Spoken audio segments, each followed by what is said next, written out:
the $100 MBA Show, and today's a Q&A Weekends episode where we answer your question right here on the show.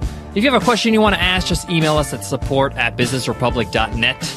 As always, I'm your host, your coach, your teacher, Omar Zenhom. I'm also the co-founder of the $100 MBA, a complete business training and community online. And today's question comes from Chip. And Chip asks, I'm a chiropractor. Should I focus on building the brand of the office or my own personal brand? Really good question, and I'm going to get into the details of its answer. No, really, I'm going to give you my personal take on this and show you where I think you should make your efforts, how to brand your practice, and what's most important to look out for and to work on when you're building this brand. So let's get into it, guys. Let's get down to business.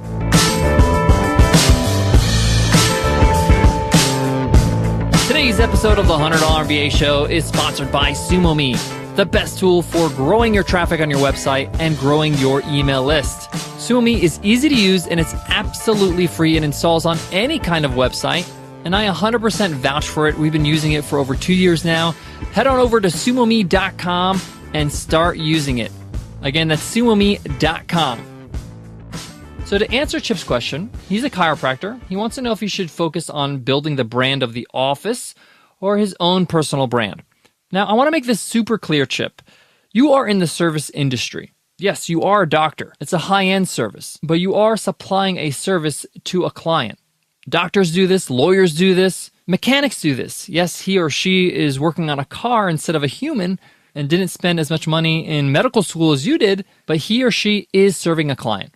And when it comes to people that are in the service industry, your personal brand is so important. Let me tell you why.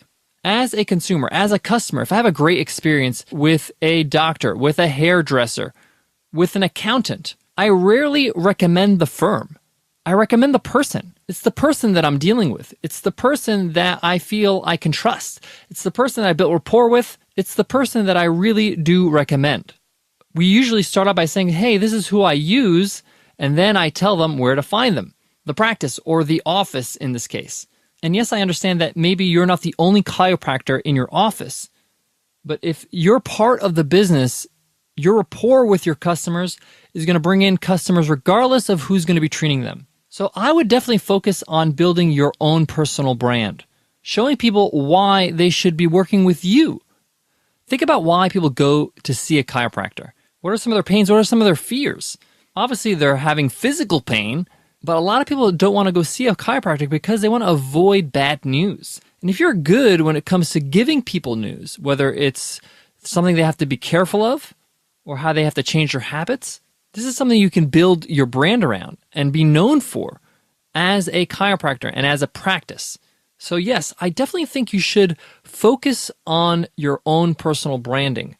People will hear about the office. They'll Google it. They'll find you. They'll ask, hey, where is Dr. Chip? How can I find him? And I got to tell you, I recently went to the doctor's office. It was just a routine checkup, and I don't really recall the doctor's office or the clinic's name. I do recall the way I was treated by the doctor, and I have my lab results that have the doctor's name on it. And the point is that I remember the interaction I had with the person and not with really the building or the actual office. When it comes to people's health, it's very personal, and they want to have a personal experience. The same thing goes with when people are talking about accountants. It's their money. It's very personal. Or even their favorite car with a mechanic. So this is just something you need to think about and how a personal brand can really make a stronger impact than maybe just branding the office. Because at the end of the day, they're not actually coming to the office. They're coming to see somebody to help them out. Guys, I got more on today's topic or more on today's question. But before that, let me give love to today's sponsor, SumoMe. If you're just getting started with your business website and you feel like you're not getting enough email signups or not enough traffic, you got to check out SumoMe. It's absolutely free.